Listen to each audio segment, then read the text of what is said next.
නමෝ බුද්ධාය.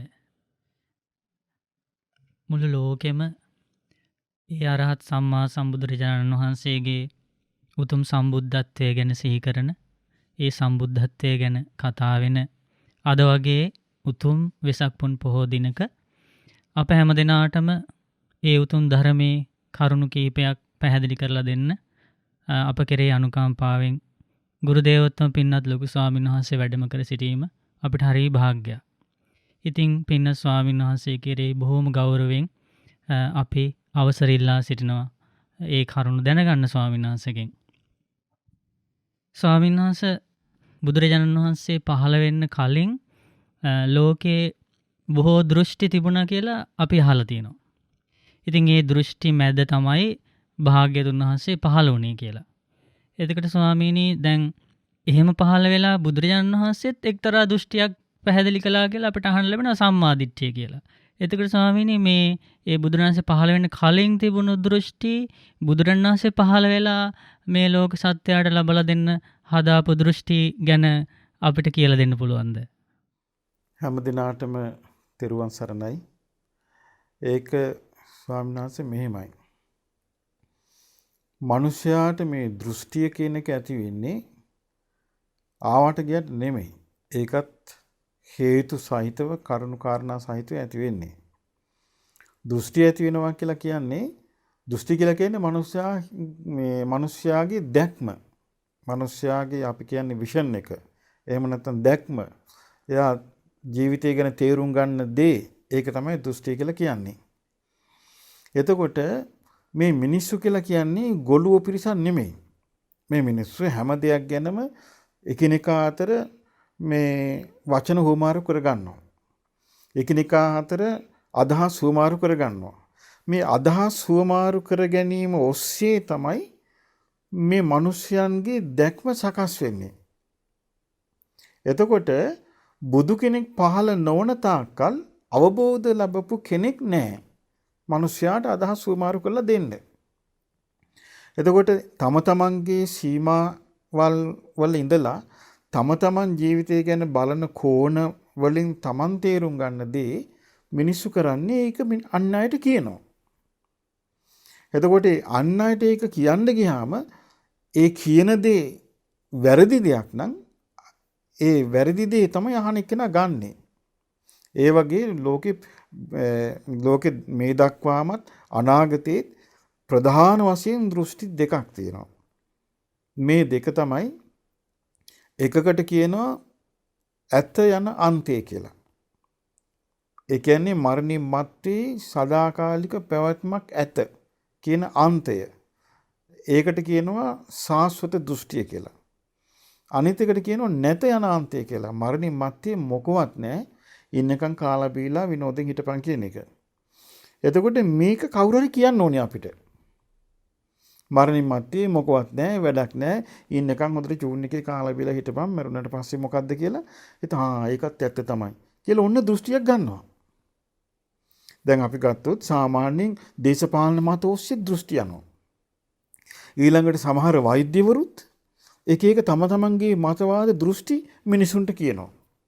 ඊළඟට උගත්ය සම්මතයත් එක එක දෘෂ්ටි කියනවා. දැන් මේ කල් රාවණ පිස්සු තියෙන ඒ වගේ එක එක්කෙනා එක එක වීඩියෝ ක්ලිප් හදා එක එක මතවාද කියනවා. දැන් මම දැක්ක සමහර අය කියනවා භාග්‍යතුන් වහන්සේගේ ධර්මයේ වචන වලට හරවන්න බෑ. වචන වලට හරවන්න බෑ කිය එයා වචන කියනවා. එතකොට මේ වචන වලට හරවන්න බැරි නම් එයා සද්ද නැතු වෙන්න ඉපේ. එහෙම එක එක්කෙනා තම තමන්ගේ දේ කියනවා. එතකොට බුදුරජාණන් වහන්සේගේ ධර්මයේ අපිට ලැබෙනකන් මේ දෘෂ්ටි කියන එක ලෝකෙට හොයාගන්න විදියක් නැහැ. දැන් අපි ගත්තොත් ලෝකයේ තියෙන සාස්වත දෘෂ්ටියක්. ඒ කියන්නේ මේ මරණින් මත්තේ සත්වයාගේ පැවැත්ම සදාකාලික වෙනවා. ඒ කියන්නේ මේ සත්වයා මවාපු යම්කිසි දෙවි කෙනෙක් ඉන්නවා. එහෙම නැත්නම් බ්‍රහ්මයෙක් ඉන්නවා. එතකොට මේ බ්‍රහ්මයා මේ සත්වයා තුළ යම්කිසි ආත්මයක් මවලා තියෙනවා. සත්‍යය මරුණට පස්සේ මේ ආත්මය කෙලීම යනවා මාව එක්කිනා ළඟට. ගිහලා හැමදාම ඉන්නවා එතන.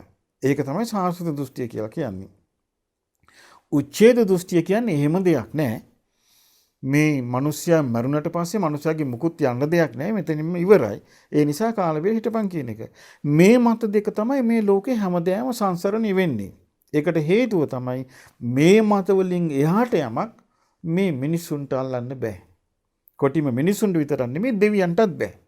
එතට අවසරයි පින්න ස්වාමීන් වහන්සේ මිනිස්සු දැන් වර්තමාන දියුණුයි කියන සමාජයේ කතා වෙනවනේ ඕන දෙයක් කියන්න නිදහස තියෙන්න ඕනේ මතයක් ප්‍රකාශ කරන්න කියලා. එතකොට ස්වාමීන් වහන්සේ දැන් මේ වගේ දෘෂ්ටියක් මතවාදයක් සමාජයට ඉදිරිපත් කිරීමේ භයානක විපාක ස්වාමීන් වහන්සේට ධර්මයෙන් අපිට පැහැදිලි කරන්න පුළුවන්ද? ඒක සාමාන්‍ය සරලව හිතන්න පුළුවන් එකක්ද? මට හිතෙන්නේ මෙහෙම එකක්. ඒ කියන්නේ මේ මිනිස්සුන්ට මේ මතවාද ඉදිරිපත් කරන හැටි එහෙම භයානක විපාක කියන එකක් තේරෙන්නේ නැහැ. ඒගොල්ලන්ට තේරෙන්නේ Taman දරන යම්කිසි අදහසක්ද මොනියම්ම ක්‍රමයකින් හරි ඒක සමාජගත කළ යුතුයි. එතකොට ඒ අය සමාජගත කිරීම පිණිස නොයේක් උපාය මාර්ග, නොයේක් උපක්‍රම, ආකර්ෂණීය මාතෘකා, නොයේක් දේවල් කතා කර කර ඒගොල්ලෝ බලන්නේ Tamanගේ මතයට ග්‍රහණය කරගන්න. මොකද අපි දන්නවා සමහර ආගම් අන් අයට ආගම පතුරවන්න ඒගොල්ලෝ පාවිච්චි කරන්නේ මාළු බෑම කියන වචනේ ෆිෂරින්. එතකොට ඒ කියන්නේ මාළු බෑම කියන වචනේ පාවිච්චි කරලා තමයි අනිත් අය ආගමට ගන්න හදන්නේ. ඊට පස්සේ අපි ගත්තොත් එහෙම දැන් ඔන්න සුද්ධ ලංකාවට ආවා. එතකොට ලංකාවේ අපි අදහපු බුදුදහම දැක්කේ මිනිස්සු මිසදිටුවක් හැටියට ඒගොල්ලන්ගේ කෝණයෙන්. ඒතර ඒගොල්ලෝ කිව්වේ අපි මිසදිටු ඒ කියන්නේ මේ ලංකාවේ ඉන්නේ මිසදිටුව කියලා. ඒගොල්ලෝ කල්පනා කළා මිසදිටුවන්ව මොනියම්ම ක්‍රමෙන් හරි ඒගොල්ලන්ගේ පැත්තට ගත්තොත් හරි. ඒ කියන්නේ මිනිස්සු කඩුවෙන්, කිනිස්සෙන්, බයිනේත්වෙන් ඊළඟට රැකියාවලින් තානමාන ප්‍රදානය කිරීමෙන් නොයේ ක්‍රමෙන් තමන්ගේ දෘෂ්ටිය අන් අයට පවරලා අන් අය තමන් දරූ දෘෂ්ටියම අදහගෙන ඉන්නවා කියන එකෙන් මිනිස්සු තනියම චූන් වෙන්න හදාගත්තු දෙයක් තමයි මේ දෘෂ්ටි කියන ඒවා. ඉතින් ඒවේ අදත් අඩුවක් නැහැ. නමුත් මේකේ භයානකකම මිනිස්සුන්ට තේරෙන්නේ නැහැ. මේ මිනිස්සුන්ට මොකද ඒක තේරෙන්නේ කර්ම සහ කර්ම විපාක පිළිබඳ ඥාණයෙන් හැබි අපගේ ශාස්ත්‍රුන් වහන්සේට පමණයි. මොකද අන් අයට ඒක දකින්න තේරුම් ගන්න හැකියාවක් නැහැ. ඒ නිසා নানা ප්‍රකාර බිහිසුණු දෘෂ්ටි සමාජගත වෙනවා. සමහර අයගේ ඇඟවල වලට අමනුෂ්‍ය වෙහිලා දෘෂ්ටි කියනවා. එක එක මතවාද කියනවා. සමහර අය නිකන් කාල්පනිකව තර්කානුකූලව කල්පනා කර මතවාද කියනවා. සමහර අය හුදෙක් ප්‍රසිද්ධ වෙන්නම මතවාද කියනවා. ඉතින් මේ නිසා මේ මතවාද දෘෂ්ටි අවබෝධයකින් තොර හුදෙක්ම සක්කාය දිට්ඨිය තුල තියෙන මතවාද. සාමාන්‍යයෙන් ගත්තොත් එහෙම බුදුරජාණන් වහන්සේගේ දේශනාවක් තියෙනවා ගද්දුල බද්ද සූත්‍රය කියලා. ගද්දුල බද්ද සූත්‍රයේ තියෙන්නේ මේ මිනිසයා කරුණු පහක් වටා කැරකෙන විදිය. ඒ කියන්නේ බල්ලෙක් දන්වැලකින් ගැට ගැහුවට පස්සේ කණුවක මේ කණුවත් දන්වැලත් අතර යම් තාක් දුරක් ඇද්ද ඒ දුර ප්‍රමාණයට තමයි බල්ලට මේ කැරකෙන්න පුළුවන්, ලගින්න පුළුවන්, නිදියන්න පුළුවන්, කෑ ගහන්න පුළුවන්, ඕන එකක් කරන්න පුළුවන් ඉපමණයි.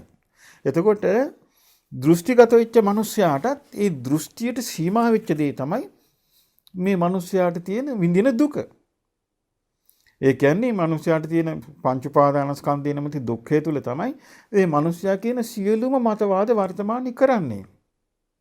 එතකොට එක එක දෘෂ්ටි, එක එක මතවාද. ඉතින් සමහරු කියනවා මේ මතය අදහගෙන හිටියොත් මේ මතය මම විශ්වාස කරගියොත් මරණින් මත්තේ යහපතක් වේය. ওই જાති වචන කියනවා. සමහර කියනවා මොන මේ පරලවද්ද තියෙන්නේ ඉන්නකම් කාලා බෙල හිටපන් කියලා. එතකොට සාමාන්‍ය බටහිරය අපි හිතාගෙන හිටියේ එක අපි ගත්තොත් ක්‍රිස්තියානි ආගම පදනම් කරගෙන සාසතවාදය තියෙයි කියලා. නමුත් බොහෝ විට තියෙන්නේ උච්ඡේදවාදය.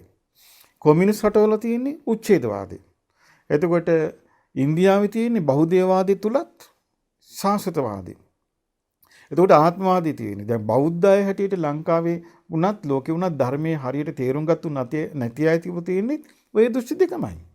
ඉතින් ඒ නිසා බුදුරජාණන් වහන්සේගේ දැක්ම සම්මාදිට්ඨිය කියන දෘෂ්ටිය ඒක මේ දෘෂ්ටි දෙකට අයිති වෙන්නේ නැහැ. මොකද හේතුව ඒ දෘෂ්ටි දෙකම සත්‍ය සාක්ෂාත් කරන්න බැරි, සත්‍ය අවබෝධ කරගන්න බැරි, මිනිස්යාගේ සැබෑම දුකට උත්තරයක් නැති, මිනිස්යා යම්කිසි මායාවක රඳවලා තියෙන, මිනිස්යාට මෝඩ කමෙන්ම මේ උත්තර හොයන, ඊළඟට මේ මිනිස්යාට ඇතුලේ බය ගන්නන මුලාවට පත් කරන දෙයක් විතරයි. ඉතින් ඒ නිසා ඒ සම්මාදිට්ඨිය කියන්නේ මේක එකක් නෙමෙයි. ඒක ක්‍රමානුකූල විසඳුමක් කරා යන එකක්. ඒ කියන්නේ බුදුරජාණන් වහන්සේගේ දේශනාවේ තියෙනවා මේ ඉර උදා වේගෙන එද්දී ආකාශයේ ලාපාට එළියක් එනවා. මේ ලාපාට එළිය තමයි අන්ධකාරය දුරු වෙලා හිරු නැගීමේ සලකුණ. ඒ කියන්නේ අරුණෝදය. අරුණෝදය ලැබුවා කියලා කියන්නේ මේ ඉර පායනවා කියන එකට ලකුණක්. ඒ වගේ තමයි කියනවා යම් කිසි කෙනෙකුගේ ජීවිතයේ සම්මාදිට්ඨිය ලැබීම එයාට සසර දුකින් එතර වීමට එහෙම නැත්නම් ආර්ය අෂ්ටාංගික මාර්ගයට පැමිණීමට එයාට මේ දුක්ඛ ස්කන්ධයෙන් නිදහස් වීමට තියෙන ලකුණක්. ඒ නිසා මිනිසෙකුට සම්මාදිට්ඨිය ඇති වෙනවා කියන්නේ ඒ මනුස්ස ජීවිතයට එහෙම නැත්නම් දෙවියෙකුට ඇති වෙනවා කියන්නේ ඒක මං හිතන්නේ එකම ආශ්චර්ය අద్భుත කරුණක් තමන්ගේ ජීවිතේට සිද්ධ වෙනවා. සාමාන්‍ය මිනිස්සුන්ට නම් අපි ගත්තොත් එහෙම මේ දෘෂ්ටි ගැන මිනිස්සුන්ට ආකල්පයක් නැහැ.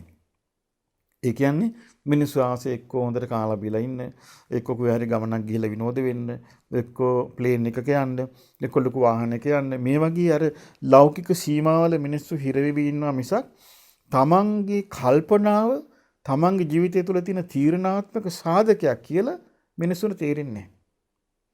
ඒ නිසා තමයි මිනිස්සු මේ දෘෂ්ටිවල අතරමං වෙවි එක එක මතවාද කියා මේ මතවාදවල භයානකකම ගැන කල්පනා නොකොට ඒ මතවාදවලම මිනිස්යාව හිර කළා දාන්න විසඳුමක් ලබා ගන්න බැරි විදියට.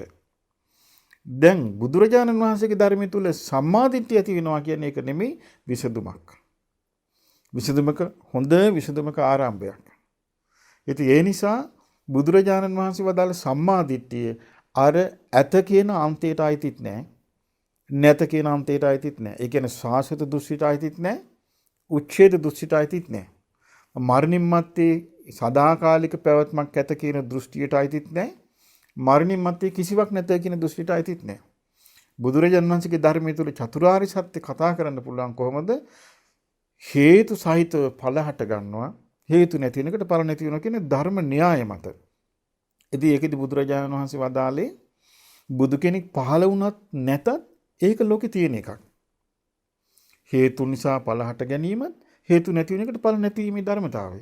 බුදු කෙනෙක් පහළ වෙලා කරන්නේ ඒක අවබෝධ කරලා දේශනා කරනවා. ඒක අවබෝධ කරගන්න කියලා කියනවා. ඉතින් ඒ නිසා ඒක තමයි ස්වාමීන් වහන්සේ මේ දෘෂ්ටි වල ප්‍රධානම වෙනස. එහෙමයි සාන්නස. ඉතාම පැහැදිලි වුණා ඒ ධර්මානුකූල පිළිතුර ලොකු සාන්නසගෙන්. ස්වාමීන් වහන්සේ දැන් කෙනෙකුට මේක අහගෙන ඉන්නකොට යාට ඔය ලෝකේ තියෙන අනික් වැරදි දෘෂ්ටි ගැන යාට බයක් ඇති වෙලා මේ බුදුරජාණන් වහන්සේ වදාළ සත්‍ය වූ ජීවිත දර්ශනයේ ඒ දැක්ම ඇති කරගන්න කියලා යාට කැමැත්තක් ඇති වුණොත් ඒකට උපකාර වෙන කරුණු ස්වාමීන් වහන්සේට කියලා දෙන්න පුළුවන්ද? දැන් කාලේ ස්වාමීන් වහන්සේ ඒක තමයි මේ මිනිස්යාට තියෙන ලොකුම අභියෝගය. ඒකෙන් දැන් මිනිස්සෙක් කැමති ඇත්තට සත්‍යයට කැමති. නමුත් සත්‍ය නාමයෙන් බොහෝ අසත්‍ය තියෙනවා. ඒ කියන්නේ සත්‍ය මේ මගේ සත්‍ය කිය බොහෝ අසත්‍ය. අපි ගත්තොත් හොර රහතුන් පහළ වෙලා ඉන්නවා. එතකොට හොර මගපලලාභීන් පහළ වෙලා ඉන්නවා. මේ ඔක්කොම මේ තමන්ගේ රහත් බව ප්‍රකාශ කරන්නේ. රහත් බව කියලා කියන්නේ සම්පූර්ණ පුද්ගලික කාරණයක් නේ. මාර්ගඵල ලැබුවා කියන්නේ පුද්ගලික කාරණයක්. මේ පුද්ගලික කාරණේ හුවා දක්වා මම රහතා මගේ කියන එක අහපන්. මට අවබෝධ වෙලා කිය මේ උලුප් කෑ ගහන්නේ අසනීපකින් වගේ. මේකෙන්ම තේරුම් ගන්න පුළුවන් අපිට මේකනම් සම්පූර්ණයෙන්ම මේ මිනිස්යා නොමග යවන්න කරන මායාවක් කියලා. නමුත් ඒක දන්නේ මායාවේ ස්වභාවය ගැන බුද්ධ වචනෙන් ඉගෙන ගත්ත කෙනා. ලාභ සත්කාර වලට ආසා පුද්ගලයා මෙවැනි දේ කරනවා කියලා බුද්ධ දේශනාවේ තියෙනවා. ඒ කියන්නේ අවබෝධ නොකරපු දේ අවබෝධ වුණා කියලා තමන්ව හුවා දක්ව ගන්නවා. ඊළඟට නොදන්නා මාර්ගයක් දන්නවා කියලා හුවා දක්ව ගන්නවා. ඊළඟට මේ විමුක්තිය කැමතියන් මගේ ළඟට එන්න මං විමුක්තිය දෙන්නම් කියනවා.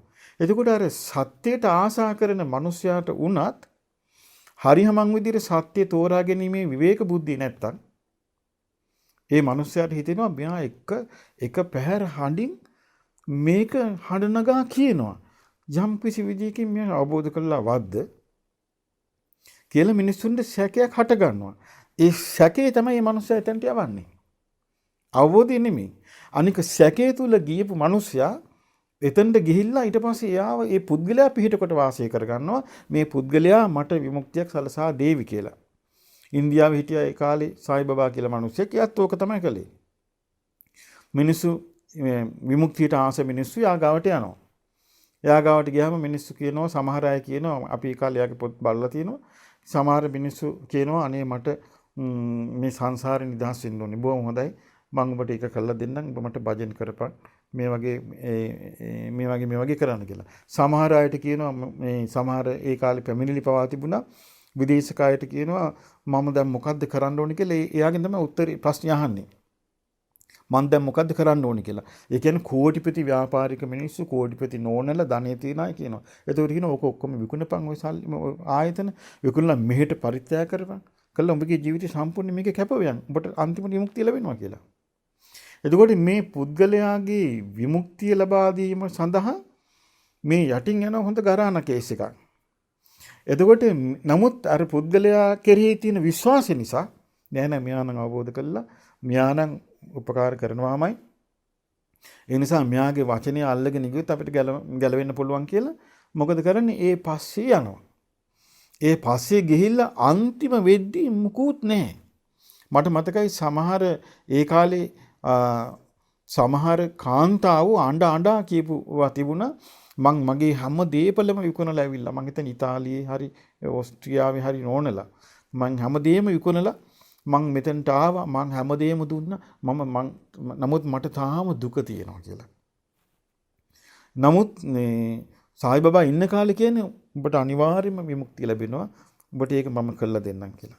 එහෙම තමයි මිනිස්සුන්ව රඳවා ගන්න. ඒ නිසා මේ කාලේ වුණත් හරි කෙනෙකුට සත්‍ය මුණ ගැහෙනවා කියන කාරණේ මේ ලේසි කෙනෙකුට ලබා ගන්න බැරි එකක්.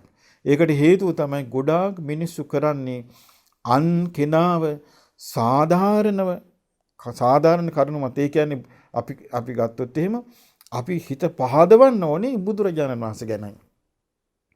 හිත පහදවන්න ඕනේ බුදුරජාණන් වහන්සේගේ ධර්මය ගැනයි. හිත පහදවන්න ඕනේ සමස්ත ආර්ය ශ්‍රාවක සංගරුවන ගැනයි. එහෙම නැතුව හිත පහදවන්න යනවා මම තමයි අවබෝධ කරපු කෙනා මට ඕන හැටියට තමයි මේවා සිද්ධ වෙන්නේ මගේ අවබෝධය තමයි හරි අවබෝධය ඒ නිසා මගේ ළඟට එන්න විමුක්තිය කැමති කෙනා කියලා සැක කළ යුතු එකක්. ওই විදිහට කතා කරපු එක්කෙනෙක් තමයි තව එක්කෙනෙකුට ඕෂෝ කියලා. එයත් ඒ විදිහමයි. ගොඩාක් මිනිස්සු යාගාවට යනවා විමුක්තිය හොයාගෙන. මේ කාලේ ඉන්දියාවේ හරියට සාදුරු ඉන්නවා. ඒ සිස්ටම් එකම දැන් ලංකාවෙත් පටන් අරගෙන තියෙනවා උන්නාන්සෙලා. එහෙම නැත්නම් සමහර ගෑනු සිවුරු පුරවගෙන. එතකොට මේගොල්ලෝ කරන්නේ මේ සිස්ටම් එකමයි. මොකද මගේ ළඟට වරි මම අවබෝධ කළා මේ විදිහට මට සෝවාන් ඵලය දෙන්න පුළුවන් මේ විදිහට මට සකදාගාම ඵලය දෙන්න පුළුවන් කියලා. මේක නෙමෙයි බුද්ධ දේශනාව තුළ තියෙන්නේ. බුද්ධ දේශනාව තුළ තියෙන්නේ මේ ධර්මයේ අහන කෙනෙකුට උවමනා කරන අංග 4ක් බුදුරජාණන් වහන්සේ දේශනා කරනවා සත්‍ය අවබෝධයේ පිණිස. බාහිරාංග 2යි අභ්‍යන්තරාංග 2යි. බාහිරාංග 2 තමයි සත්පුරුෂයන්ගේ ඇසුර, සත්පුරුෂ සංසේවනය, සද්ධර්ම ශ්‍රවණය. එතකොට මේ සත්පුරුෂයන්ගේ ඇසුරයි සද්ධර්ම ශ්‍රවණයයි තමයි බාහිරාංග 2. අභ්‍යන්තරාංග 2ක් තියෙනවා. යෝනිසෝ මනසිකාර්යයි ධම්මානුධම්ම පටිපදාවයි. මෙන්න මේ කරුණු 4ම එකට එකතු වෙන්න ඕනේ සත්‍ය අවබෝධය පිණිස. එතකොට සාමාන්‍ය මිනිස්යාට අපිට ලබා දිය හැකි බාහිරාංග 2යි. ඒ කියන්නේ සත්පුරුෂ ආශ්‍රයයි සද්ධර්ම ශ්‍රවණයයි. එතකොට සත්පුරුෂයා කෙබඳු කෙනෙක් විය යුතුද? සත්පුරුෂයාගෙන් කුමක්ද ලැබිය යුත්තේ කියන කාරණේ බුදුරජාණන් වහන්සේ හරිය පැහැදිලිව දේශනා කළා තිනවා. මහණනි සත්පුරුෂයාගෙන් බයක් හටගන්නේ, තැති ගැනීමක් හටගන්නේ, සත්පුරුෂයාගෙන් කම්පනයක් හටගන්නේ, සත්පුරුෂයා රවට්ටන්නේ නැහැ, සත්පුරුෂයා අන් අය මුලා කරන්නේ නැහැ කියලා බුදුරජාණන් වහන්සේ සත්පුරුෂයා විස්තර කළා තියෙනවා. ඊළඟට මේ සත්පුරුෂයා සද්ධර්මයේ කියද්දී ඒ සත්පුරුෂයාගේ සද්ධර්මයේ කීමේදී ඒ සත්පුරුෂයා කෘතවේදී පදනමක ඉන්නේ. කියන්නේ කෘතඥතාවයක පිටලා ඉන්නේ. හොඳම සාධකය තමයි උත්තර කියන රහතන් වහන්සේ. ඒ රහතන් වහන්සේගේ නම උත්තර. මේ රහතන් වහන්සේ ළඟට සඩේදු පැමිණිය. පැමිණිපු වෙලාවේ මේ උත්තර කියන රහතන් වහන්සේ කරුණු 5ක් මේ මිනිසයා මරණයට පත්වන කෙනෙක්, ජරාවට පත්වන කෙනෙක්, කර්මයේ දායාද කරගෙන ඉන්න කෙනෙක් ආදී වශයෙන් මේ උත්තර රහතන් වහන්සේ දහම් කතාවක් පැවැත්වුවා සක්දේවදුත් සමග. එතකොට සක්දේවදු අහනවා මේ රහතන් වහන්සේගෙන්, ස්වාමීනි හරිම ආශ්චර්යයි මේ කාරණේ. මේක ඔබ වහන්සේගේ අවබෝධයෙන් කියපු එකක්ද නැත්නම් වෙන කෙනෙක් කියපු එකක්ද? මේ අහන්නේ නිකන් කියන නෙමෙයි සක්දේවදු. අද කාලේ නිකන් භූතයෙක් ඇවිල්ලා හුවත් කියයි බලන්න පොදුම සාහිත්‍යයක් මගෙන් භූතෙක් ඇවිල්ලා දහම් කරුණා අහනවා කියයි. එතකොට සක්දේවදුට කියනවා දේවේන්ද්‍රය උපමාවක් කියන්නම් කියනවා. යම්කිසි තැනක විශාල ධාන්‍ය ගොඩක් තියෙනවා. එතකොට මිනිස්සුන්ට ආරංචි වෙනවා මෙතන ලොකු ධාන්‍ය ගොඩක් තියෙනවා කියලා.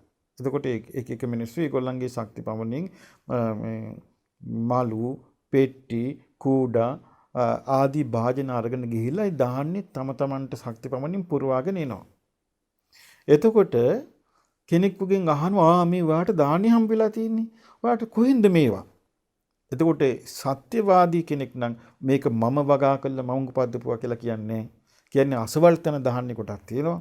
මේ ධාන්‍ය කොටින් තමයි මම මේ ධාන්‍ය ගෙනාවේ. ඒ වගේ කියනවා දේවේන්ද්‍රය යම්තාක් සුභාසිත ඇද්ද ඒ සියල්ල භාග්‍යවත් අරහත් සම්මා සම්බුදුරජාණන් වහන්සේගේය. අපි කරන්නේ ඒකින් උපුටා දැක්වීම පමණයි කියනවා. මේ කියන්නේ කවුද? රහතන් වහන්සේලා. මේකලා ඉන්න බඩු එහෙම කරන්නේ නෑනේ. මේකලා ඉන්න රහත් කියන උදවිය කරන්නේ Tamanට විශේෂ ඥානයක් පහළ වෙලා නොයසූරු ඥානයක් පහළ වෙලා කියලා මිනිස්සුන්ව දාගෙන කරකවනවා.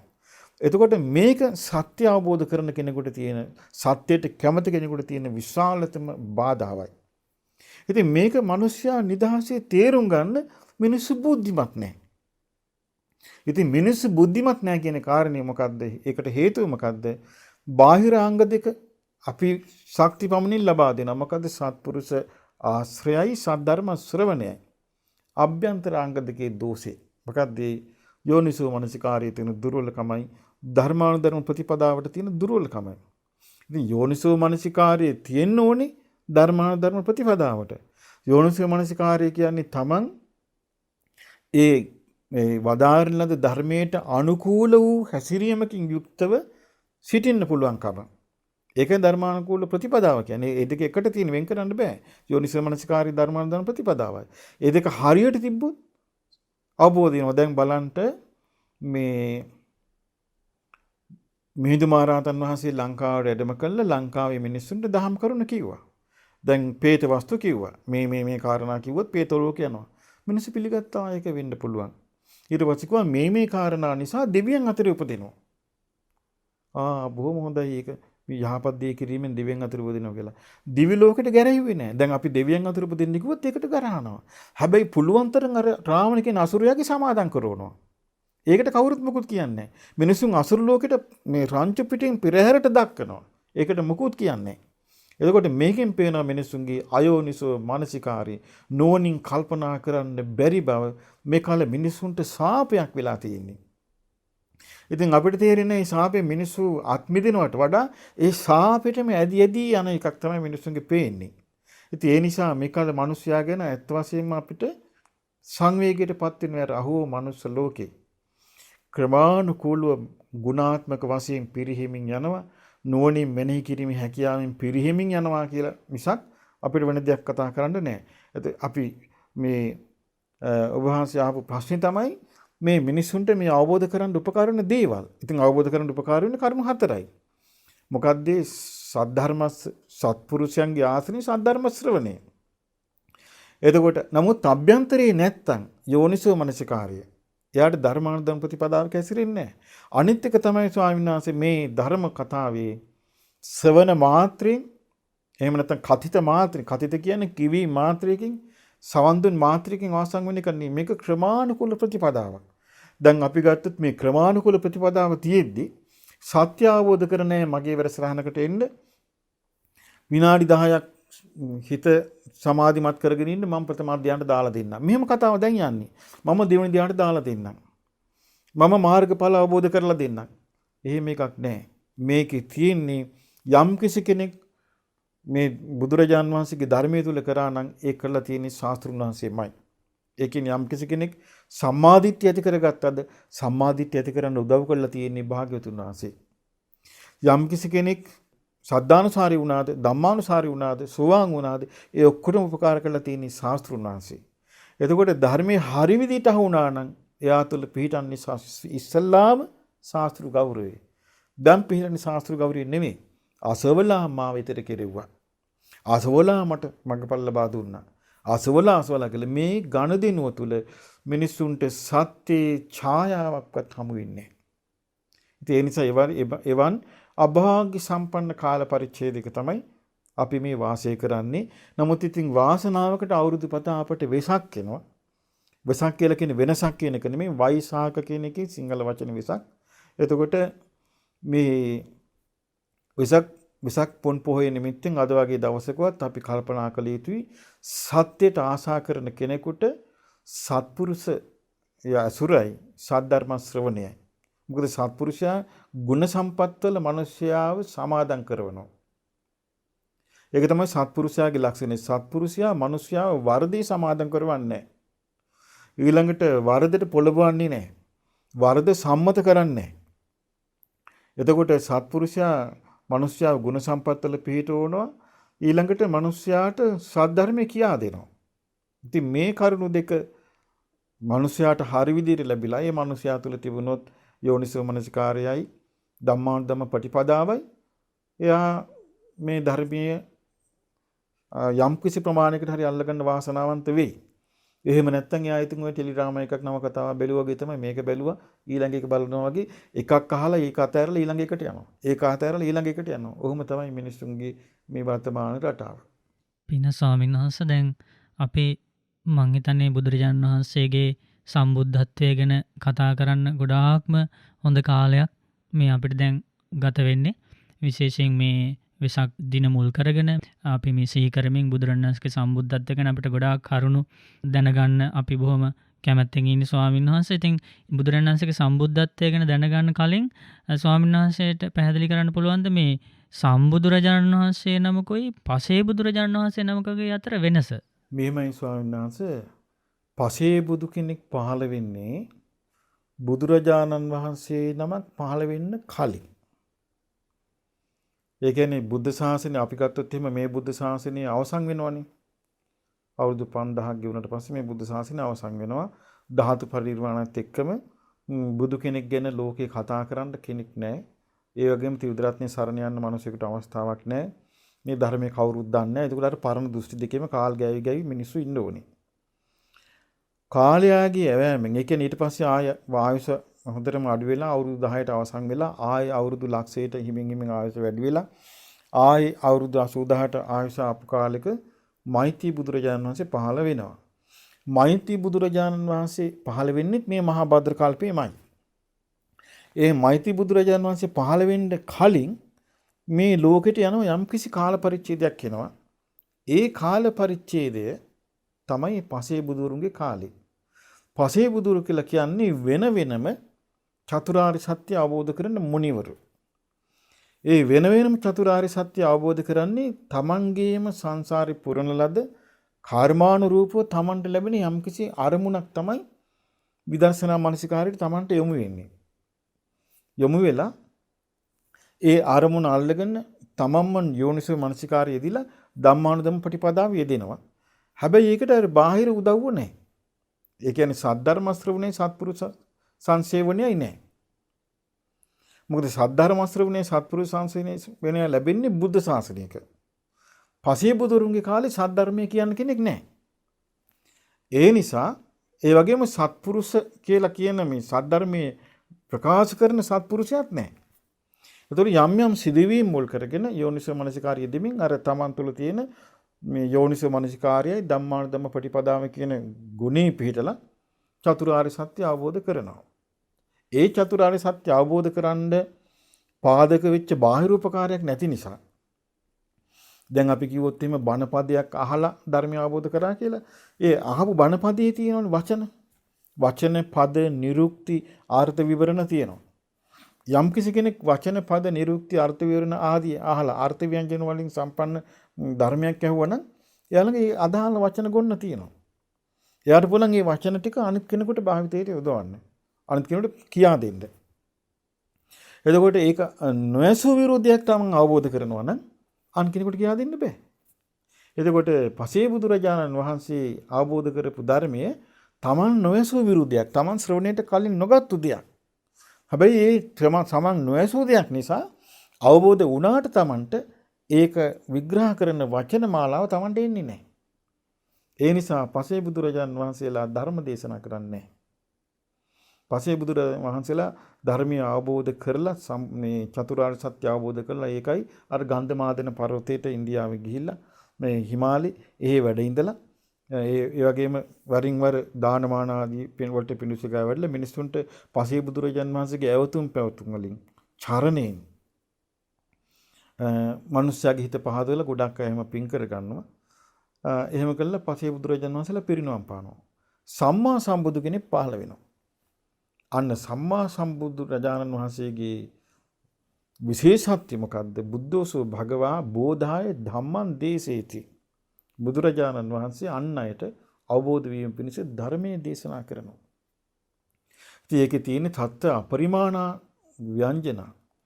එහෙමයි තියෙන අපරිමාණ අක්ෂර, අප්‍රමාණ අකුරු, අප්‍රමාණ ව්‍යංජන, අප්‍රමාණ පද, අප්‍රමාණ නිරුක්ති, ප්‍රමාණ රහිත වචන බුදුරජාණන් වහන්සේ පාවිච්චි කරනවා අවබෝධ වෙච්ච දේ අන් අයට කියා දෙන්න. එතකොට අවබෝධ වෙච්ච දේ අන් අයට කියා දෙන්න බුදුරජාණන් වහන්සේ ධර්ම දේශනා කරනවා. එතකොට බුදුරජාණන් වහන්සේ සම්මා සම්බුදුරජාණන් වහන්සේ නමකගේ වෙනස ඕක තමයි විශේෂයෙන්ම. මොකද සම්මා සම්බුදුරජාණන් වහන්සේ නමක් පහළ නොවෙන්න මේ ලෝකේ කිසි කෙනෙකුට දැන් අපි කතා කරන වචන චතුරාර්ය සත්‍ය සම්බන්ධයෙන්, පරිසම්පාදි සම්බන්ධයෙන්, සතිපට්ඨානෙ සම්බන්ධයෙන්, ඊළඟට මේ ධර්මයේ සම්බන්ධයෙන් මේ වචන අනිතික බුදුරජාණන් වහන්සේ නිවන පවා යම් යම් නිරෝධාත්මක අර්ථ වලින් නිවන පවා තෝරලා තියෙනවා.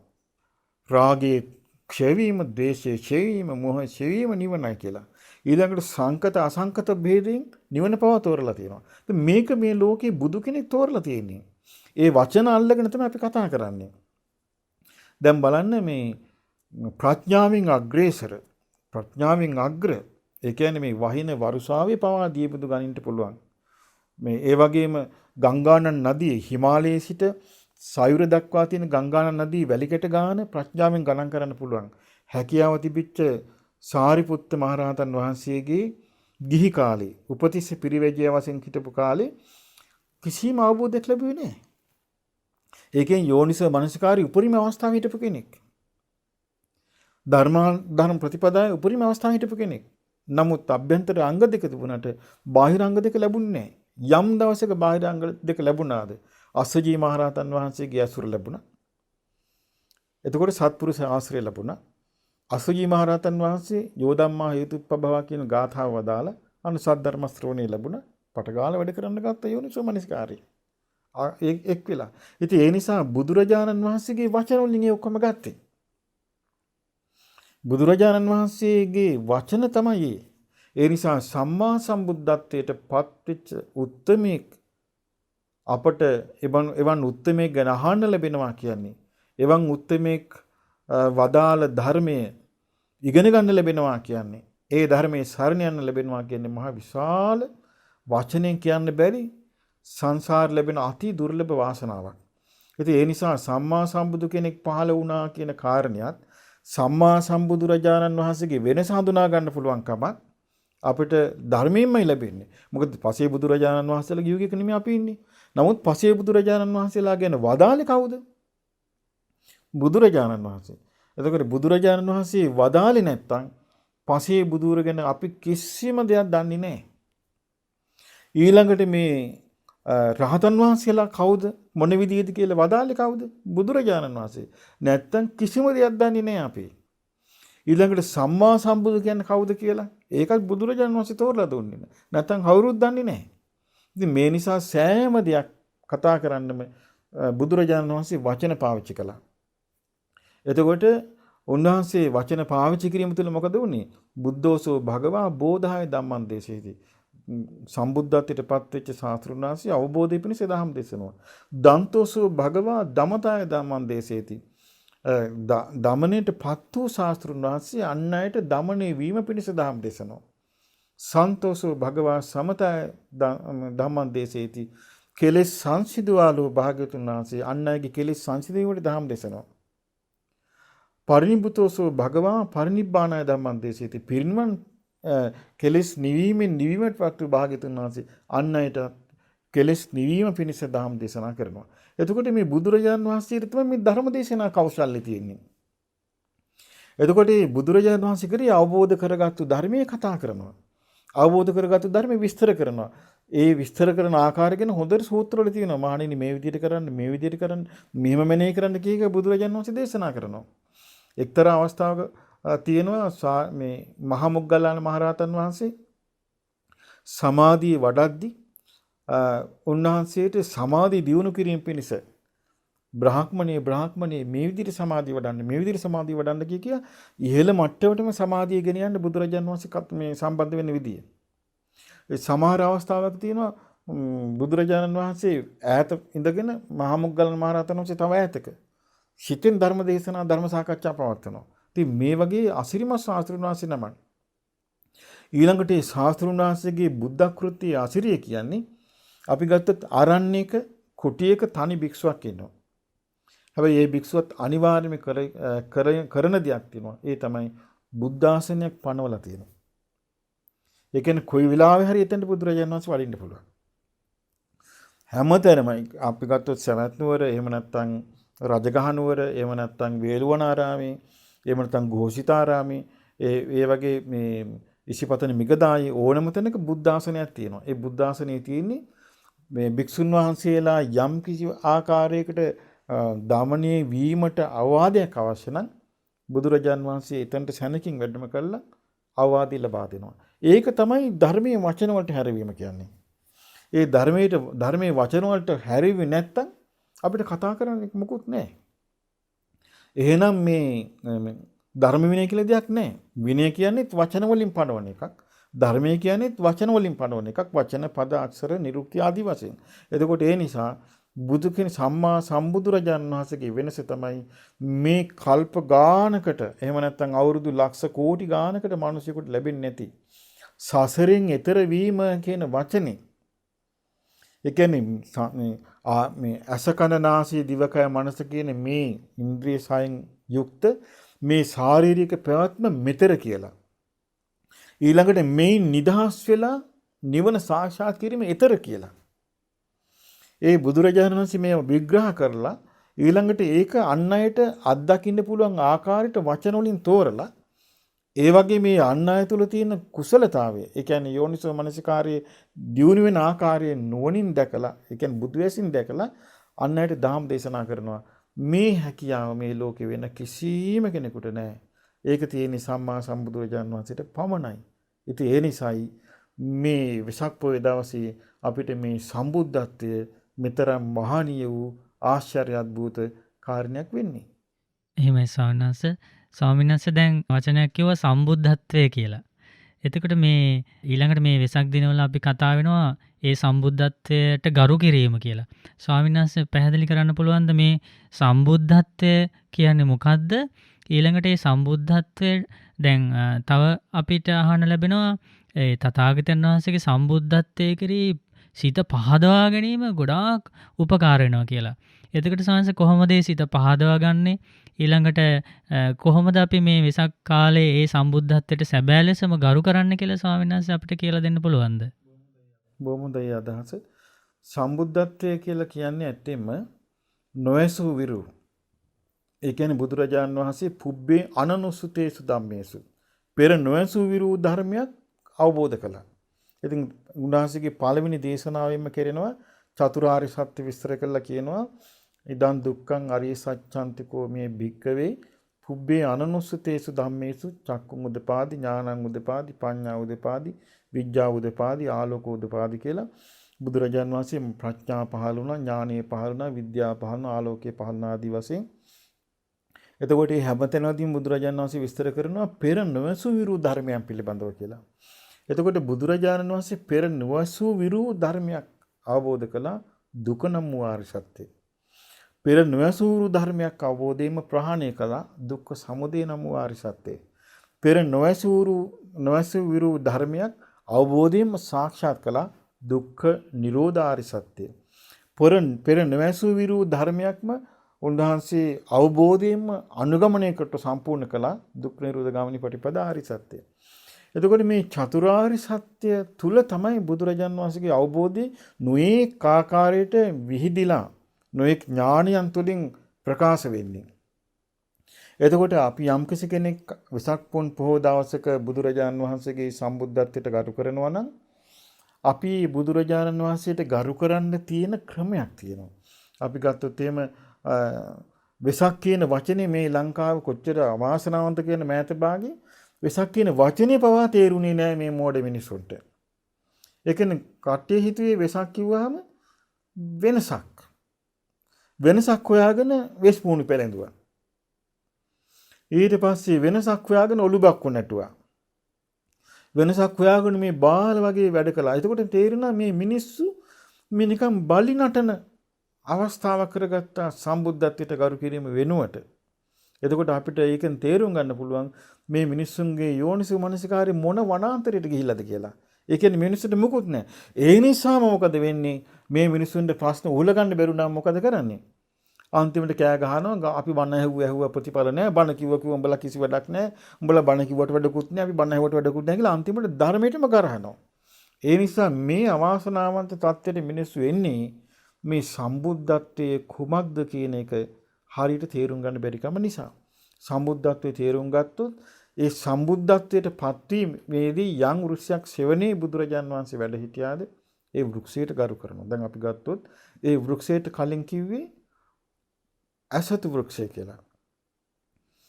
ඊට පස්සේ උන්වහන්සේ වෘක්ෂයේ සෙවණේ සම්බුද්ධත්වයට පත් වුණාට පස්සේ කිව්වා බෝධිය කියලා.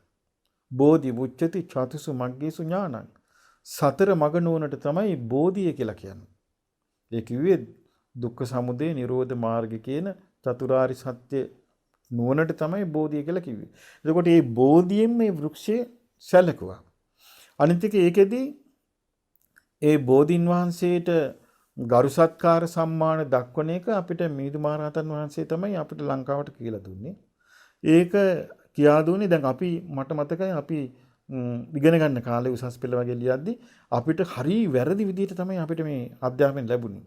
අපිට කිව්වේ මේ ලංකාවේ මිනිස්සු හිටියේ මේ වෘක්ෂ වන්දනාවේදී ඊට පස්සේ මිහිඳු මහරහතන් වහන්සේ දේශනා කළ වෘක්ෂ වන්දනාව අතහැරපන් මේ බෝධි වැඳපන්. ලංකාවේ මිනිස්සු ගල් චෛත්‍ය වැඳ හිටියා ගල් චෛත්‍ය අතහැරපන් සෑය වැඳපන්. මේ විදිහේ තමයි අපි ඉගෙන ගත්තේ. උසස් පෙළ ලියද්දි. ඒතර සම්පූර්ණ වැරදි දෙයකින් තමයි අපිට මේ වැරදි මතවාද තමයි ලැබුණේ. ඒ කියන්නේ බෝධිය කියන එකේ අර්ථය මිහිඳු මහරහතන් වහන්සේ අපිට ලබා දීපු දේ. ඊළඟට ධාතු චෛත්‍ය වන්දනා කිරීමේ අර්ථය. මේ ඔක්කොම අර්ථ සාමාන්‍ය සමාජයට ලැබෙන්නේ නැති විදිහටම අර බාල වර්ගයේ උගත්තු බෙහෙවුණා. බාල වර්ගයේ පඬිතුය බෙහෙවුණා. අනික බාල වර්ගයේ පඬිත්යන්ගේ තියෙන උඩුකුකමයි උන්ගේ අහංකාරකමයි ඊළඟට උන්ගේ තියෙන උද්දච්චකමයි නිසා උන් මොකක් හරි වරදක් කරාම ඒ වරද්ද තහවුරු කරන්නම කරුණු කියනවා මිසක් නෑ ඒක මෙහෙමයි කරන්නේ මෙහෙමයි කියන්නේ කියලා ඒකම කරගෙන යනවා මිසක් ඒකෙදී මේක මෙහෙම නෙමෙයි වෙන්න ඕනේ මේක මේ විදිහට නිවැරදි වෙන්න ඕනේ කියලා නියතමානී වෙන්නේ. ඉතින් මේ පස්සේ නිසා තමයි අද මේ සම්බුද්ධත්වයේ සමරීමේදී ගොඩාක් අයට බුදු කෙනෙකුට ගරු සත්කාර කිරීමේ දුර්ලභ අවස්ථාව තමන්ගේ මනුස්ස ජීවිතෙන් ගිලිහි යන්නේ. දැන් ඔන්න බලමු දැන් කොරෝනා ආවා. කොරෝනා ආව ගම මේ මිනිස්සු බය තති ගැනීමටපත් වෙලා දැන් සාමාන්‍යයෙන් මේ හොඳටම බය වෙලා දැන් මරණ බය කියන එකට මුළු පෘථිවියම හෙල්ලුම් කෑවා. ඒතර ගමන් බිමන් යන ඒවා නැවතුණා. ඊළඟට මිනිස්සුන්ට කර කියා ගන්න දෙන්න නැතුව අසරණ වුණා. නමුත් ගොංකම එහෙමමයි. මෝඩකම එහෙමමයි. මුලාව එහෙමමයි. ඒ නිසා අපිට පේනවා මේ මුලාව නැති වෙන්නේ මරණින් ගුටි කෑවා කියලා. මරණේ ළඟට ආවා කියලා මුලාව නැති වෙන්නේ. මුලාව නැති වෙන්න නම් මුලාව නැති වෙන ධර්මයක්ම ශ්‍රවණය කළ යුතුයි. එහෙම නැතුව ලැබෙන්නේ නැහැ. ඒ නිසායි මේ විසක් කාලේ හොඳම එක තමයි සම්බුද්ධත්වයට ගරු කරන්න බුදුරජාණන් වහන්සේගේ සම්බුදු බව මෙනෙහි කළා. උන්වහන්සේගේ එදා වජිරාසනයේ මත වැඩ ඉඳලා ගයාවේ ගාන්තරේ නේරංජරා නදිය අසබඩ උන්වහන්සේ වැඩ ඉඳලා උන්වහන්සේ නිකන් නෙමෙයි එතනදි කියලා ලොකු සටනක් කළා මේ ලෝකේ පැවැත්ම හසුරුවන බලවේගයත් එක්ක. ඒකට අපි කියනවා මාර පරාජය කියලා. එතකොට මාර පරාජය ගැන මාරයා ගැන වුණත් අපි ඉගෙන ගන්න කාලේ ඉගෙන ගත්ත එක සංකල්පයක්. ඒක කෙලස් වලට කියන එකක්. ඒක මේ පුද්ගලෙක් නෙමෙයි කියලා. නමුත් හොඳට අපිට පස්සේ කාලේ මේ සූත්‍ර දේශනා කියවන්න ලැබුණා. මේ සූත්‍ර දේශනාවල තියෙන බුද්ධ වචනේ හරිය පැහැදිලිව දේශනා කරලා තියෙනවා. ඉතින් ඒකේ කොච්චර තියෙනවද කියන්නේ උපමාවලිනුත් දේශනා කරලා තියෙන බුදුරජාණන් වහන්සේ මොනතරම් සියුම් විදිහට මේ මිනිස්යා නැත්නම් සත්වයා මේ ජීවිත පැවැත්මට ඇදලා දැමීමේ බලවේගයක්ද කියලා. අනිත් එක තමයි බුදුරජාණන් වහන්සේ එක්තරා අවස්ථාවක දේශනා කළා තියෙන මහණෙනි මේ ලෝකයේ අධිපතිභාවය අතර අග්‍ර මාරයා කියලා. ඉතින් එතකොට අපිට පේනවා අධිපතිභාවය අග්‍ර කෙනෙක් ඉන්නවා නම් එයා මේ අචකනනාසී දිවකය මනසින් යුතු මේ මිනිස්යාව මේ හසුරවනවා කියන එක මේ පුංචි දෙයක්. අනික දැන් මාරයා හසුරින්න එක මොකද්ද මේ වෛරසයකට පුළුවන් මේ මිනිස්සුන්ව නිකන් කරකොල දාන්න. දැන් මේ මිනිස්සු බය වෙලා දඟලන්නේ මේ පොඩි වෛරසයකට හැරපෙන්නේ නැති. ඉතින් වෛරසයකට මෙහෙම බය වෙලා දඟලනවා නම් මාරයා ගැන විස්තර කරපෙකට මිනිස්සු මොකද මේ ඉන්නේ? ඒ අර උඩුකම නිසා. ඒක නිසා තමයි අපි කියන්නේ මේ සරණ යෑමේ වැදගත්කම. බුදුරජාණන් වහන්සේ සරණ යනවා කියලා කියන්නේ එයා මේ තමන්ගේ ජීවිතයට උපකාර ගන්න අපිට මේ බුදුරජාණන් වහන්සේ වුමනයි. අපිට උන්වහන්සේ වදාළ ධර්මයේ වුමනයි. උන්වහන්සේගේ ශ්‍රාවක සංඝ වුමනයි කියන්නේ අවශ්‍යතාවය තමන්ට තිබුණාම තමන් නිහතමානීව ඒක පිළිගන්නවා. දැන් අපි ගත්තොත් ශිල්පයක් ඉගෙන ගන්න ගුරුවරයෙක් වුමනයි. විභාගයක් පාස් කරන්න කොහේ හරි ආයතනයකට යන්න වුමනයි. එතනට ගියාට පස්සේ එතනදී මේ ශිල්පය උගන්වන කෙනාට පාඩම් දාන්නේ නැහැ.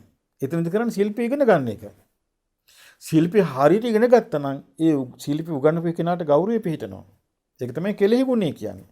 ඒ වගේ සරණක් හොයාගෙන ආපු කෙනෙකුට බුදුරජාණන් වහන්සේ තමයි Tamanට සරණ කියලා තේරුම් ගත්තා නම් ඒ Tamanට අවශ්‍යතාවය තේරුණා නම් ඒ අවශ්‍ය Tamanගේ පිළිසරණ ලබා දෙන කෙනාට ගෞරවය හට ගන්නවා. මේ කාලේ මේ ගෞරවය හටගන්නේ නැති මොකද මුන්ට සරණ නැහැ. සරණ පිහිටන්නේ නැති නිසා. ඒ නිසා සරණ මනාවකට පිහිටියොත් හොඳට බුදුරජාණන් වහන්සේගේ සම්බුද්ධත්වයේ කෙරෙහි ගරුසර දක්වලා සම්බුද්ධත්වයේ හා බැඳී තිබෙන උන්වහන්සේගේ සියලු ගුණයන්ට ගරුසරු දක්වලා මේ සාංශාරිකව සසරේ සැරිසරායන මිනිසයාට ලැබෙන දුර්ලභම වාසනාව ලබා ගන්න අවස්ථාවක් තියෙනවා. එහෙමයි ස්වාමීන් වහන්සේ. ඊළඟට දැන් අපේ ඉගෙන ගන්නවා බුදුරජාණන් වහන්සේ ධර්මයේ දේශනා කරා කියන එකට ධර්මචක්‍රය කරකවා හැරියා කියලා. ඒ කියන්නේ ස්වාමීන් වහන්සේ චතුරාර්ය සත්‍ය ප්‍රකාශ කිරීම ගැනමද?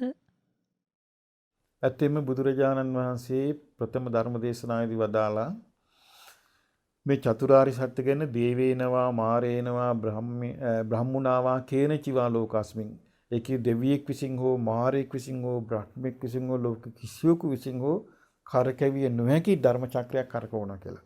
එතකොට මේ බුදුරජාණන් වහන්සේට පුළුවන් උනේ අර සම්මා සම්බුදු කෙනෙක් නිසායි ස්වාමීන් වහන්සේ. මොකද බුදුරජාණන් වහන්සේනේ මං කිව්වේ අර වචන වලින් මේක ධර්මයේ වචන අවබෝධي වචන වලට හරවනවා කියලා. අවබෝධයේ වචන වලට හරවන්නේ බුදු කෙනෙක්. සාමාන්‍ය කෙනෙකුට නිකන් මේ කාපු කෑමක රසේවත් වචන වලට හරව ගන්න බෑ. සාමාන්‍ය මිනිසෙකුට ගියපු ගමනක් ගියාව වචනයකට හරව ගන්න බෑ. අපි සාමාන්‍යයෙන් කියන්නේ ගමනක් ගිහලා පස්සේ මේක වචනේ මට කියන්න බෑ. ඔයා ගිහිල්ලාම බලන්න. මොකද සාමාන්‍ය මිනිසෙකුට සාමාන්‍ය තමන්ගේ අත්දැකීමක්වත් කියාගන්න වචන නැහැ. බුදු කෙනෙක් මේ සාක්ෂාත් කරපු දෙයක් වචන වලට හරවනවා කියන්නේ පුදුම සහගත දෙයක්. ඉතින් උන්වහන්සේ වචන වලට හැරවීම ධර්ම චක්‍රය කියලා කිව්වා. චක්‍රය කියන්නේ රෝදය. රෝදේ ස්වභාවය තමයි කැරකෙන එක. එතකොට බුදුරජාණන් වහන්සේ ධර්මයේ ධර්ම චක්‍රය කැරකෙව්වා. ධර්ම චක්‍රයේ කරකැවි කැවි ගියා. ධර්ම චක්‍රයේ කරකැවි කැවි කොහෙටද ගියේ? යම් තැනක සංසාර චක්‍රයක්ද එතනටයි ගියේ.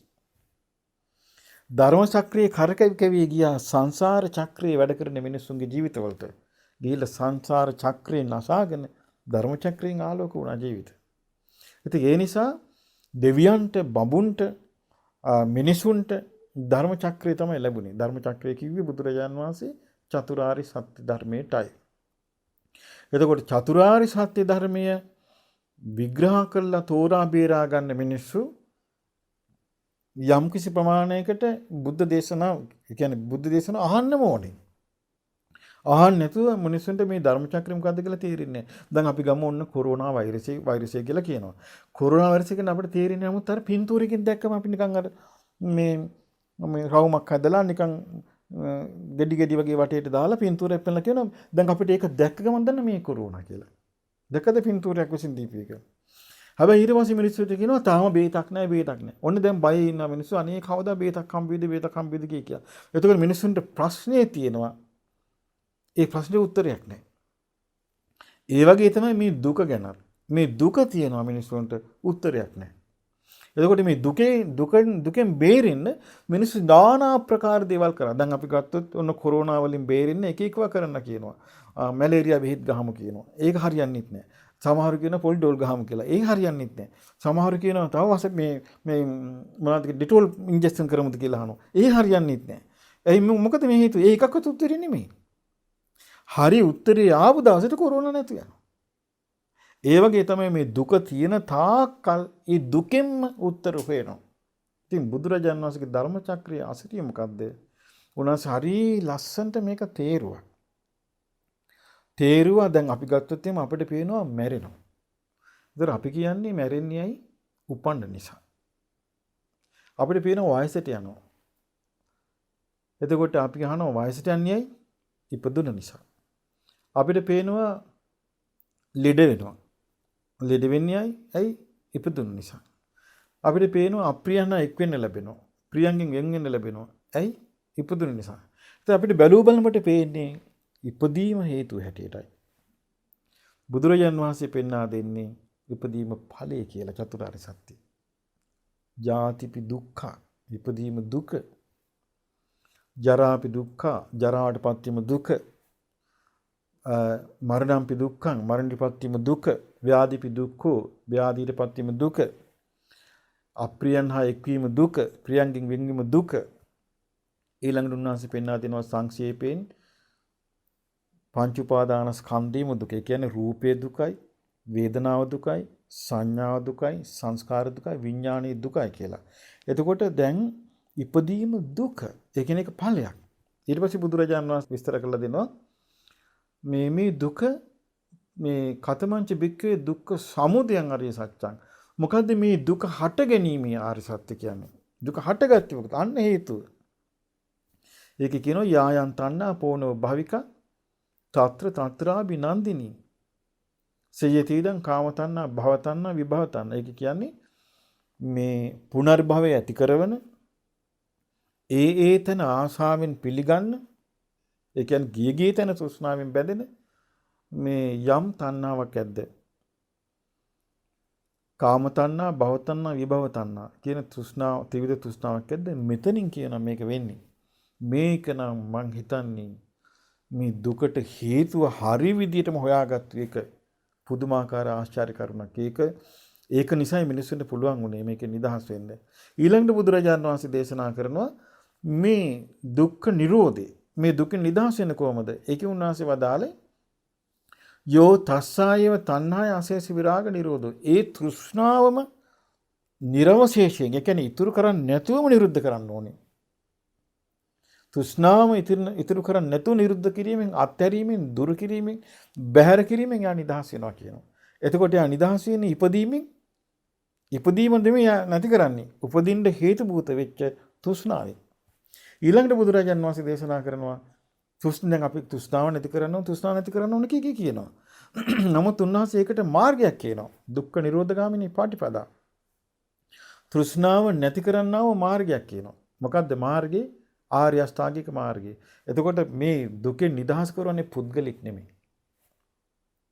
දුකෙන් නිදහස් කරවන්නේ පුද්ගලික නෙමෙයි. දුකෙන් නිදහස් කරවන්නේ ධර්මයක්. ඒ ධර්මයේ තමයි ආර්ය අෂ්ටාංගික මාර්ගය. ඉතින් පුදුම සහගත දෙයක්. දැන් ආර්ය අෂ්ටාංගික මාර්ගය ගත්තොත් එහෙම ආර්ය අෂ්ටාංගික මාර්ගය පටන් ගන්නේ සම්මා දිට්ඨිය. අන්න දැක්කනේ. සම්මා දිට්ඨියෙන් පටන් ගන්න. සම්මා දිට්ඨිය කියලා කියන්නේ දුක්ඛ ඥානං, සමුදය ඥානං, නිරෝධේ ඥානං, මග්ගේ ඥානං. දුක ගැන තියෙන අවබෝධය, දුක හටගන්න හේතු වෙච්ච කරුණු ගැන තියෙන අවබෝධය, ඊළඟට දුක්ඛ නිරෝධය ගැන තියෙන අවබෝධය, දුක්ඛ නිරෝධගාමිනී ප්‍රතිපදාව ගැන තියෙන අවබෝධය. මේ අවබෝධය. එතකොට මේ අවබෝධය ඇති වුණොත් හරියාකාරයකට ඒකට කියනවා ලෝකෝත්තර සම්මාදිට්ඨිය කියලා. ඒ අවබෝධයට ප්‍රථමයෙන් තියෙන අවබෝධයක් ඒකට කියනවා ලෞකික සම්මාදිට්ඨිය කියලා. ලෞකික සම්මාදිට්ඨිය කියන්නේ දස වස්තුක සම්මාදිට්ඨිය. ඒකත් බුද්ධ දේශනාවේ තියෙන එක. හැබැයි ඒක ආර්ය අෂ්ටාංගික මාර්ගයට නෙමෙයි අතුරු කරලා තියෙන්නේ. ඒකේ තියෙන්නේ මිනිස්යාට සුගති රැකවරණයට. දැන් අපි ගත්තොත් අපේ මොනවා හරි අහඹ සිද්ධියකින් අපේ ජීවිතේ අපේ සංසාර ගමනේ මිනිස් මව කුසක අපි උපන්නා. මිනිස් මව කුසක අපි උපන්නාට පස්සේ අපේ මව් හෝ පියා හෝ අපි මව කුසේදී නැති කලේ නැහැ. ඒ නිසා අපි මව කුසින් නිරුපද්‍රිතව බිහි වුණා. ඊට පස්සේ අපි අතරමඟදී හදිසි අනතුරකට භාජනය වුණේ නැහැ. ඒ නිසා තවම නිරුපද්‍රිතව ඉන්නවා.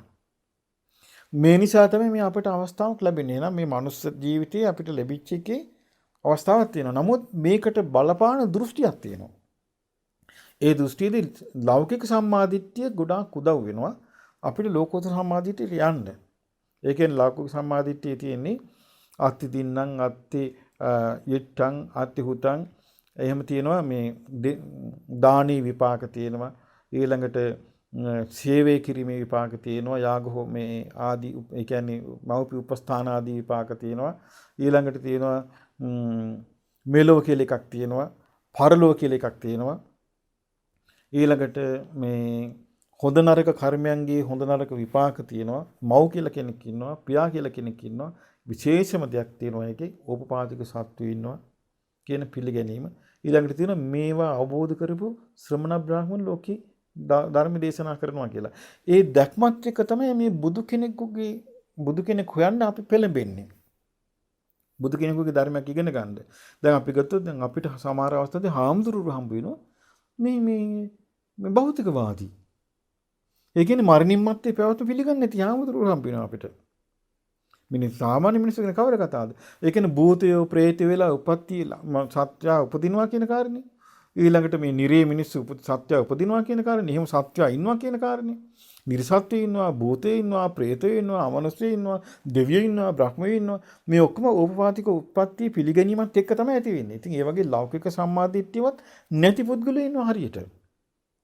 ඉතින් ලෞකික සම්මාදිට්ඨියවත් නැති පුද්ගලෙක් කොහොමද අප්පා මේ සංසාරය ගැන කලකිරින්නේ? සංසාරය ගැන කලකිරින්න එපා. මේ ආර්ය සත්‍ය ගැන කල්පනා කරන්න හිතක් යොමු කරගන්න. අනේ මේකේ දුකක් තියෙනවා. මේකේ නැවත නැවත ඉපදෙනකට මේ තැන්වල මේ තැන්වල උපදින්න සිද්ධ වුණොත් එහෙම මේක භයානක ගමනක් නේද කියලා Tamante ඒ ගැන අකමැත්තක් ඇති වෙන්න එපා. එතකොට නේ තමයි මේ ගැන හොයන්න පටන් ගන්නෙ.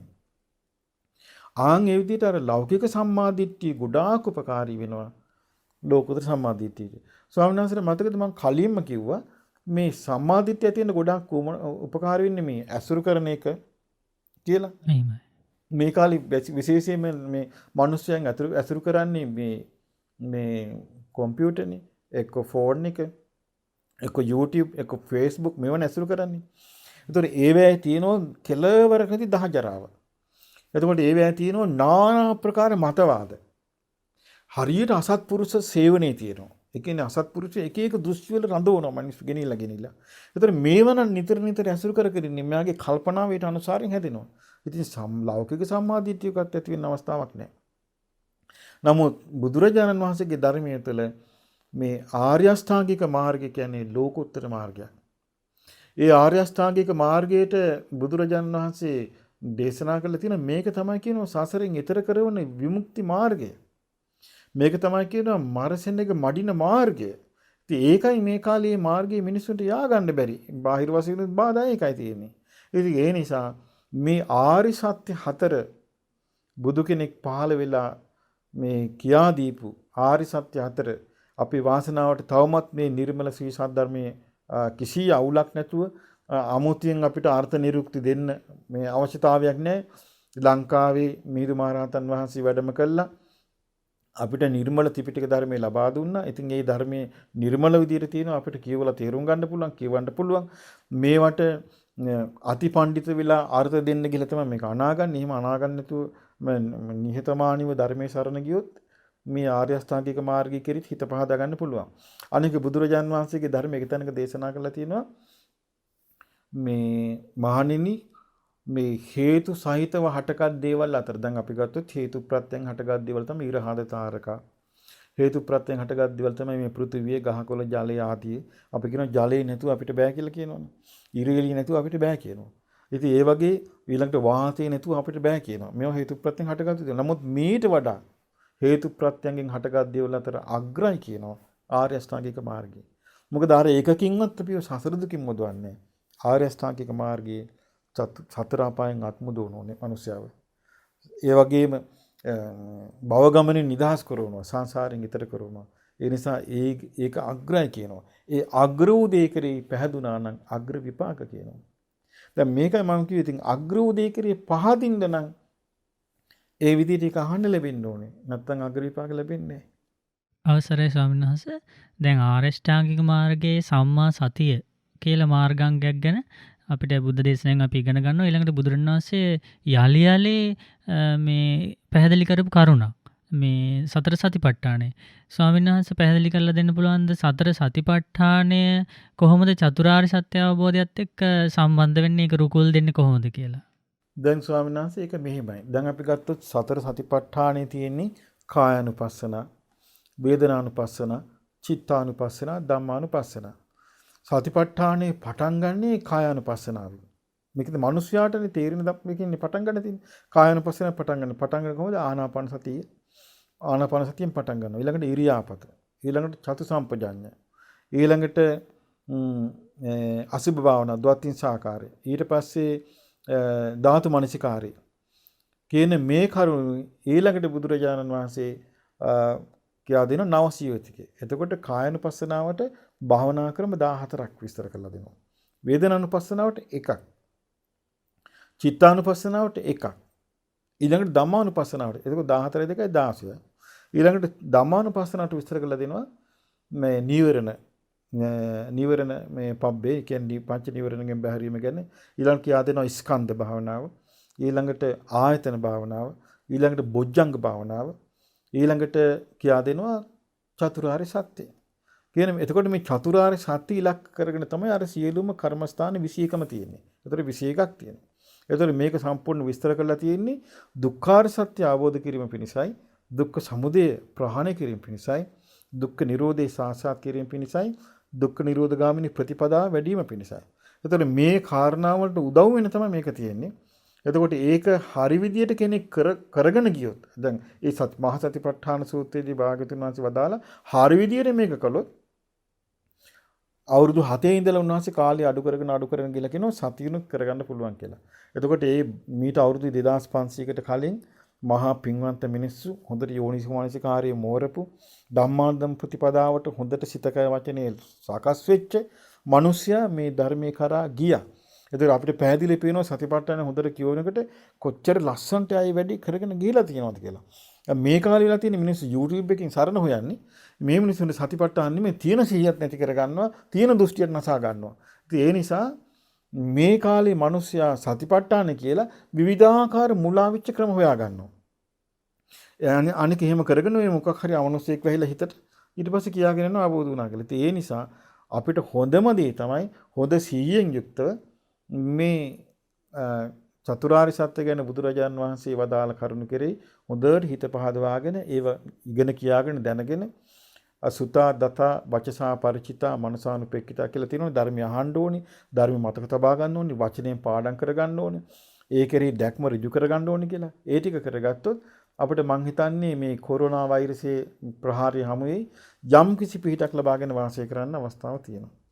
එහෙමයි පින්න ස්වාමීන් වහන්සේ. අවසාන වශයෙන් අපිට පැහැදිලි කරලා දෙන්න පුළුවන්ද දැන් මේ කාලේ දැන් වර්තමානයේ බැලුවාම අපිට පේනවා ගොඩාක් මේ මිනිස්සු දෘෂ්ටිවල ගහගෙන යනවා. ඉතින් මේ වගේ පරිසරයක දැන් ස්වාමීන් වහන්සේ ධර්මයේ තුලින් චතුරාර්ය සත්‍ය වගේ ගැඹුරු ධර්මයක් අවබෝධ කිරීමේ තියෙන අපේ ජීවිතවලට තීරණාත්මක බලපෑමක් හැටියට ඒක ඒ අවබෝධය ලබා ගැනීම ගැන කතා කරා. ඉතින් කොහොමද අපි මේ වගේ මේ මුලාවෙන් වීම වැඩි යුගයක මේ චතුරාර්ය සත්‍ය අවබෝධයට දශමේ හරියවත් ලං වෙන්නේ කොහොමද කියලා ස්වාමීන් වහන්සේට පැහැදිලි කරන්න පුළුවන්ද? ඇත්තෙන් මේකට කරන්න තියෙන්නේ මේ ධර්මයේ ඉගෙන ගැනීමයි. මොකද හේතුව හැබැයි මේක අමාරුයි. අපි විශේෂයෙන්ම කියන්නේ මේක අමාරුයි කියලා. කොටින්ම කියන්නේ අපිට තේරෙනවනේ මිනිස්සුන්ට කොරෝනා හැදුනාට පස්සේ කිව්වා කොරෝනා පැතිරෙනකට කිව්වා ගෙදරින් එළියට යන්න එපා. අල්ලපු ගෙදරට යන්න එපා. අල්ලපු ගෙදරට නොගින් ඉන්න අමාරුනේ. ඊළඟ මිනිසුන්ට කිව්ව ළඟින් කෙනෙක් ආශ්‍රය කරන්න එපා. ඒකටත් අමාරුනේ. ඉතින් මේ වගේ චූටි දෙයක් අමාරු මිනිස්සයා මේ චතුරාර්ය සත්‍ය වගේ එකක් එක්ක මිනිස්සු කොහොම මේක තේරුම් ගන්නද කියලා දැන් තේරුම් ගන්න පොඩ්ඩක්. ඒ නිසා හැබැයි මේකේ තියෙන්නේ හිත පහදවාගෙන ඒක පාඩම් කරගෙන අනේ මෙහෙම ධර්මයක් තියෙන්නේ මම මේක හිමින් පුරුදු කරගන්න ඕනි. අනේ මම මේකේ හිත පහදව ගන්න ඕනි. මට මේක ඒකාන්තම පිහිටයි කියලා හිත පහදවාගෙන මේක අවබෝධ කළේ මගේ ශාස්ත්‍රඥ වහන්සේ වූ බුදුරජාණන් වහන්සේමයි. මේ බුදුරජාණන් වහන්සේගේ ධර්මයක්මයි.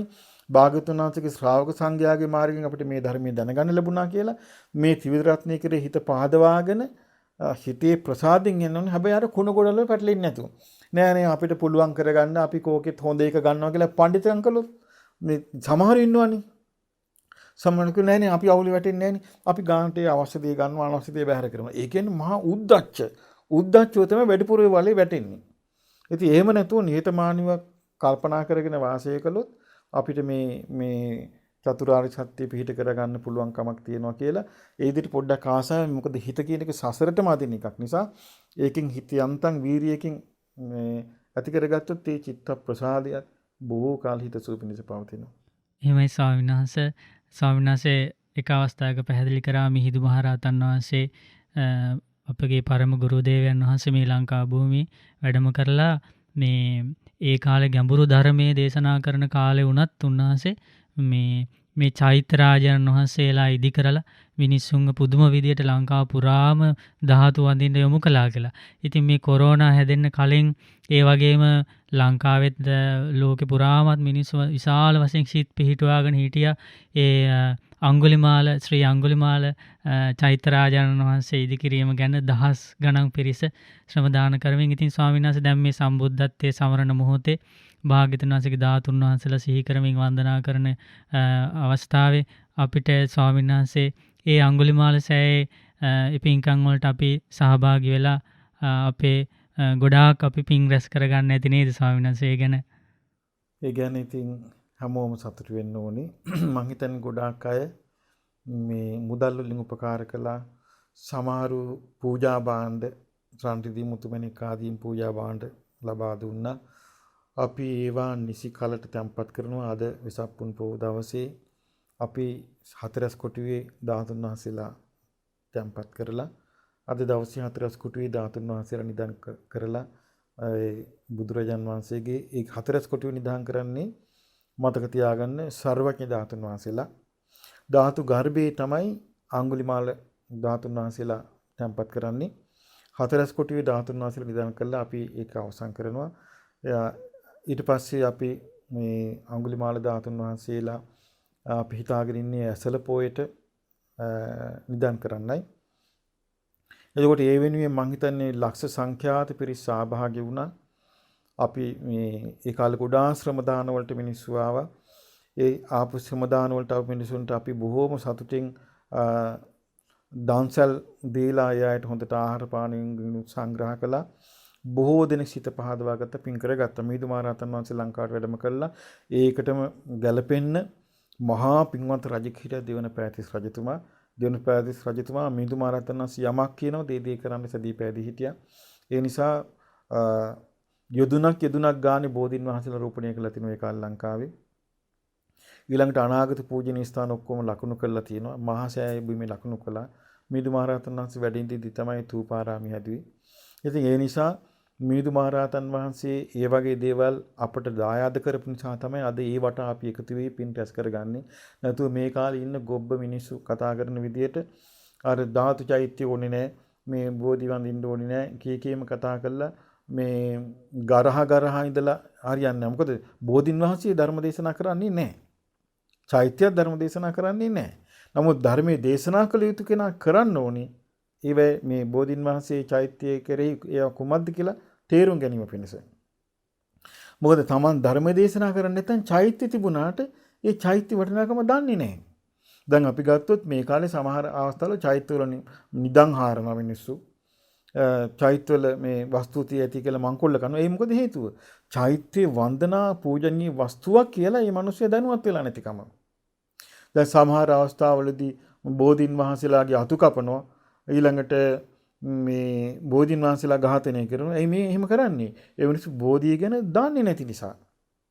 ඒ නිසා ඒකට හේතුවක් වෙනවා අර අවබෝධ වුණා කියලා කියන මේ ලාමක පුද්ගලයන්ගේ ලාමක වචන අදහස්. ඒ නිසා සෑයක් බඳිනවා කියලා කියන්නේ මේ සංසාරයට පුදුම උපකාරයක්. අනිත් එක තමයි දැන් මම කිව්වා මොහොතකට කලින් හතරස් කොටුවේ තමයි ධාතුන් සර්වඥ ධාතු තැන්පත් කරන්න කියලා. එහෙනම් අඟුලිමාල සෑය හතරස් කොටුවේ තමයි භාග්‍යතුන් වහන්සේගේ ගඳ කිලි. ඊළඟට ධාතු ගර්භයේ අඟුලිමාල ධාතුන් වහන්සේ තැන්පත් කරනවා කිව්වා. ඒ තමයි අඟුලිමාල මහරහතන් වහන්සේගේ කුටිය. එතකොට සෑයට අපි ගන්නේ සාමාන්‍ය ගෙවල් දොරවල් හදන්න ගන්න මේ වැලි, ගඩොල්, සිමෙන්ති ආදිය. නමුත් සාමාන්‍ය ගෙයක් දොරක් හදලා ඕක ඇතුලේ මහා කෙලෙස් තැම්බයක් තමයි වාසය කරන්නේ. එයා කෙලෙස් ගොඩේ පැටලි පැටලි රාග දේශ මොහොල ඇවිලි ගිනි ගන්න චරිතයක් තමයි අර ලස්සන ගේ ඇතුලේ ඉන්නේ. නමුත් මේක එහෙම එකක් නෙමෙයි. මේක සම්පූර්ණ නිකෙලෙස් නිවී සැනසී ගිය සාස්ත්‍රුන් වහන්සේගේ නිවී සැනසී ගිය ශ්‍රාවකයන් වහන්සේගේ නිර්මල ධාතුන් වහන්සේලා වැඩ සිටින ශාන්ත ස්තූපයයි. ඒ නිසා ඒ දැකලා වන්දනා කරලා පහදලා වන්දනා කරන්න පුළුවන්.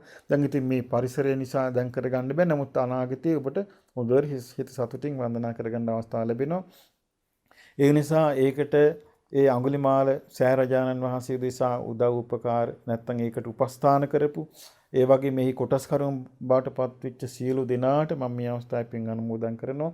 ඒ සියලු දෙනාටම භාග්‍යතුන් වහන්සේ යම් ධර්මයක් දේශනා කොට වදාළසේක්ද ඒ චතුරාර්ය සත්‍ය ධර්මයේ අඟුලිමාල මහරහතන් වහන්සේ විසින් අවබෝධ කරගෙන සංසාරයෙන් ඈතර වුණාද අපටත් ඒ චතුරාර්ය සත්‍ය ධර්මය අවබෝධ කරගන්නට වාසනාව ලැබේවා.